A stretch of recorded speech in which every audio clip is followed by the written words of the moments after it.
Hi mga say, ugsoy mo yung adlaw sa inyong tanan. For today's video, nandito kami sa Old Port. Nag-walking kami mula sa bahay papunta dito. Napakaganda ng weather at napakaganda talaga yung view dito. At syempre, dito kasi mayroong signal. 'Di ba sabi ko sa inyo, naka-vacation lang ako dito sa Pinas, pero parang nasa work lang din. As long mayroon akong internet, mayroon akong laptop, naka-work mode pa rin yung inda nyo. Kita nyo, sobrang ganda talaga yung view dito, napaka-relaxing.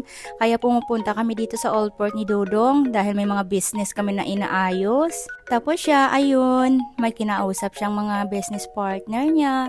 At ako din, tapos ko na pong ma-check yung mga mailbox ko. Alam nyo, dati talaga, wala talaga sa isip ko kung anong ibig sabihin ng email, mga mailbox.